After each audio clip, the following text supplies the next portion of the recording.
There are two plants that almost every home gardener grows, and almost every home gardener grows them wrong.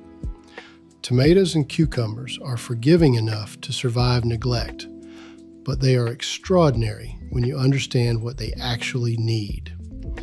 Today, I'm giving you 10 field-tested tips that will make a measurable difference in your harvest this season. Whether you've been gardening for 2 years or 20, I promise there's something in this list that will change how you grow. Tomatoes and cucumbers are the backbone of most kitchen gardens, and for good reason. They're versatile, productive, and nothing from a supermarket comes close to the flavor of one you grew yourself. But they have specific needs, different needs, and understanding those differences is what separates a mediocre harvest from one that actually overwhelms you. We're going to cover both plants side by side throughout this video, so you get the full picture.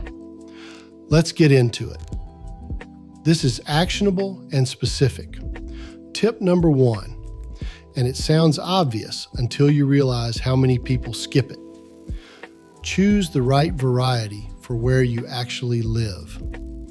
For tomatoes, if you're in a short season climate, northern UK, Canada, much of northern Europe, you need varieties that ripen in 60 to 70 days. Glacier, Siberian, Stupus, Tigerella. These are bred for exactly your conditions. If you have a long warm season, you have more freedom. Go for beefsteaks, heirlooms, large slicers. For cucumbers, 3 types worth knowing. Slicing cucumbers. Long, smooth, mild, your classic sandwich variety. Pickling cucumbers. Shorter, bumpier, crispier through and through. And mini or snacking cucumbers. Incredibly productive, perfect for containers. One more thing on varieties. For tomatoes, decide early whether you want determinate or indeterminate. Determinate plants set all their fruit more or less at once and stop growing. Indeterminate plants keep growing and fruiting until frost. More management, but a continuous harvest all season. Tip 2. The quality of your harvest is decided before you plant a single seed. It's decided in the soil. Both crops are heavy feeders. The minimum standard, 2 to 3 inches of mature compost worked into the top foot of your bed before planting.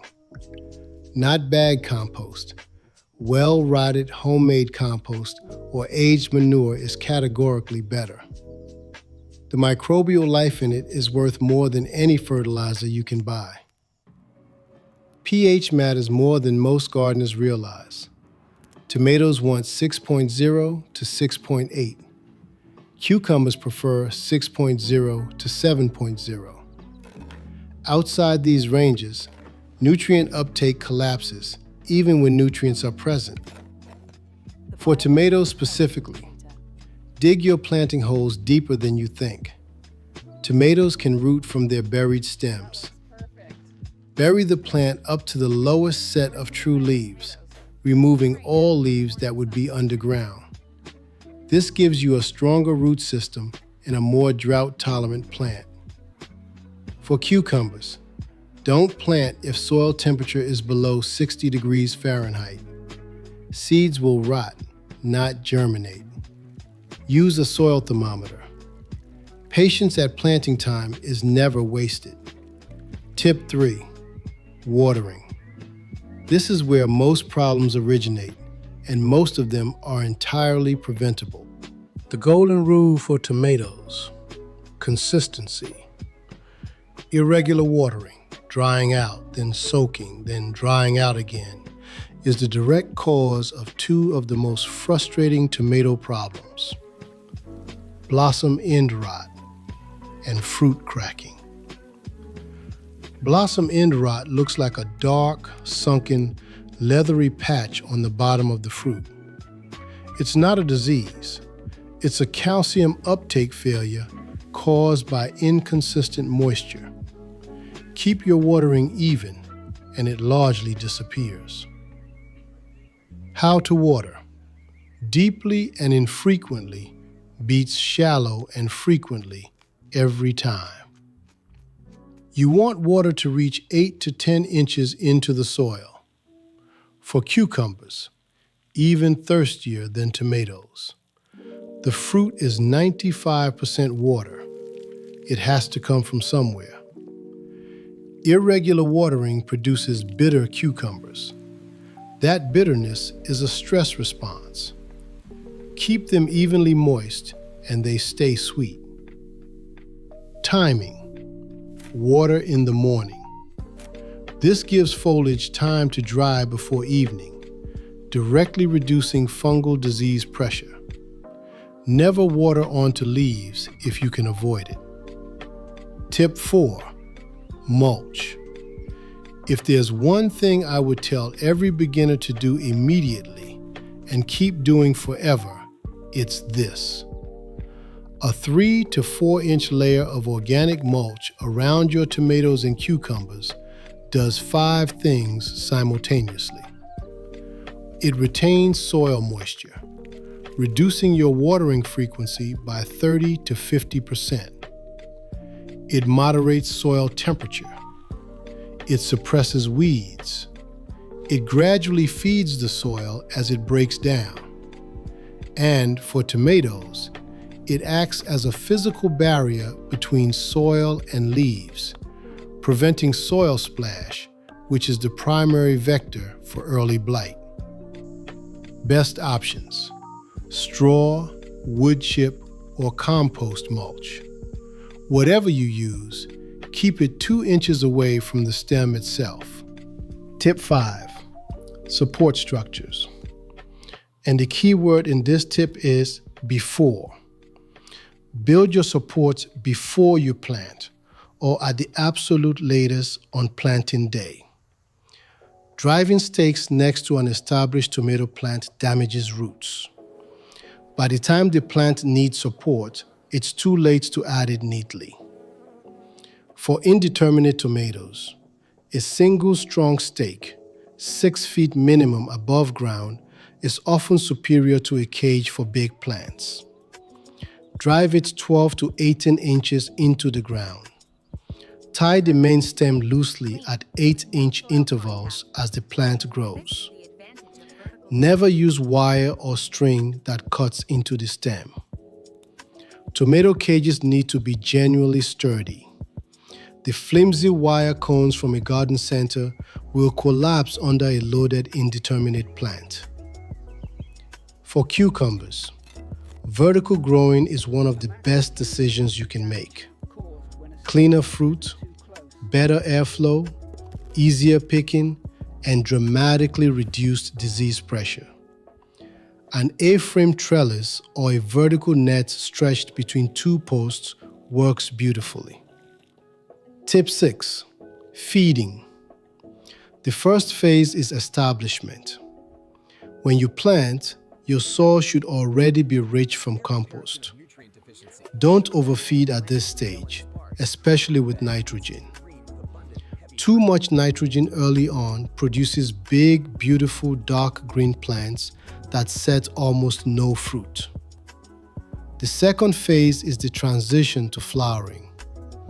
This is when you switch to a low nitrogen, higher phosphorus and potassium feed. Classic tomato food formulations are designed for exactly this. Once flowers appear, this is your feed, every 10 to 14 days. For cucumbers, a balanced liquid feed every 2 weeks during the growing season. Once fruiting begins, add a potassium-rich boost every 3rd watering. Learn to read your plants. They tell you what they need. Yellowing from the bottom leaves upward, classic nitrogen deficiency. Purple tinting on leaves and stems, phosphorus deficiency. Brown leaf margins, potassium shortage or drought stress. Tip 7. Tomato pruning. This one generates more debate than any other technique in vegetable gardening. Let me give you a clear, practical framework.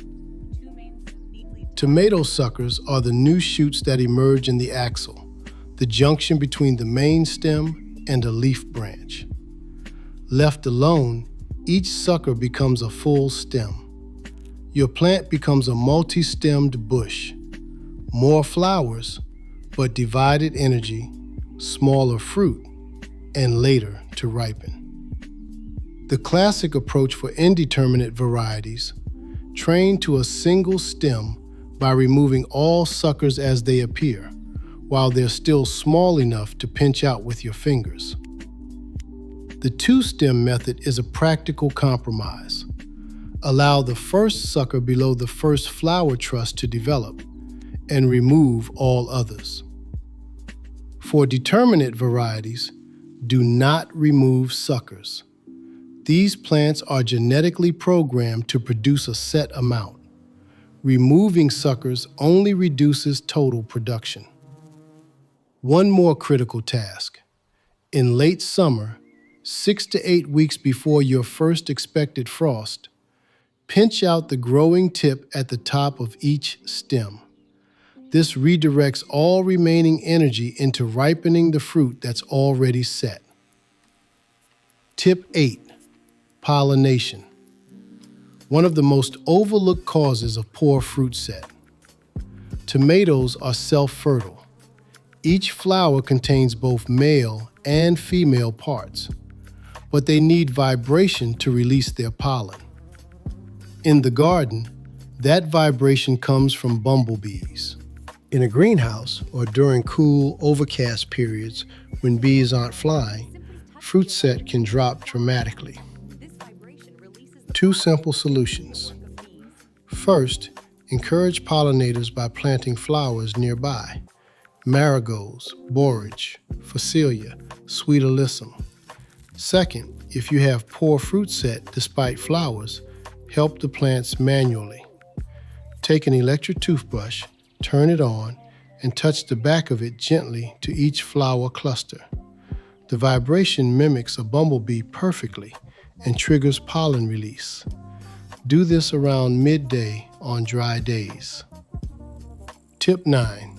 Disease management. Specifically, prevention rather than cure. Because once established diseases take hold, your options narrow quickly. For tomatoes, the most important diseases are early blight, late blight, and septoria leaf spot. All 3 are fungal. All 3 are dramatically worsened by wet foliage, poor air circulation, and soil splash. Your prevention toolkit. Proper spacing, minimum 18 to 24 inches between plants. Consistent lower leaf removal as the season progresses. Water at soil level. Mulch the soil surface. Late blight is the serious one. Water-soaked gray-green patches on leaves that quickly turn brown and collapse. If you see it, remove affected material immediately and dispose of it. Do not compost it.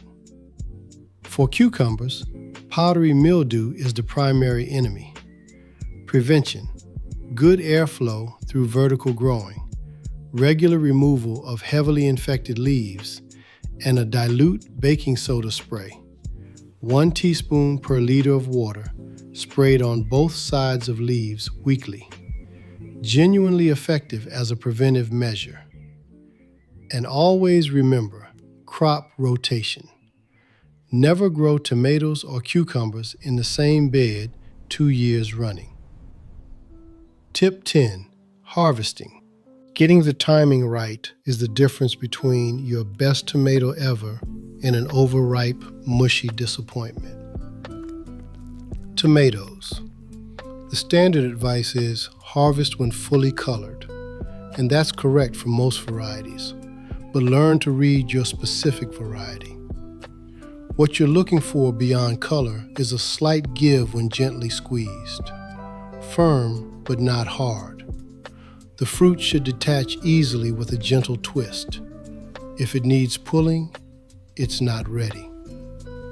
A valuable technique in cool climates: pick tomatoes at the breaker stage, when color change has just begun, and ripen them indoors on a kitchen windowsill. Flavor development continues off the vine, and it protects your harvest from autumn rain and blight. For cucumbers, the timing rule is the opposite. Harvest early, harvest often. Cucumbers left too long turn yellow, develop hard seeds, and become bitter. For slicing types, harvest at 6 to 8 inches. For pickling types, 2 to 4 inches. Check your plants every single day during peak summer. A cucumber can go from perfect to overripe in 48 hours. And here's the critical point. Every time you harvest a cucumber, you trigger the plant to produce more. Regular picking is the accelerator. 10 tips. Choose the right variety. Prepare your soil deeply. Water consistently and at soil level. Mulch generously. Build support before you need it. Feed in phases. Prune your tomatoes deliberately. Assist pollination when needed. Prevent disease through airflow and hygiene. And harvest frequently at the right time. None of these are complicated. Every single one is within reach of any gardener this weekend. Start with 1 or 2 you're not doing yet. Build the habits and watch the difference it makes by the end of summer. Good luck out there. I'll see you in the garden.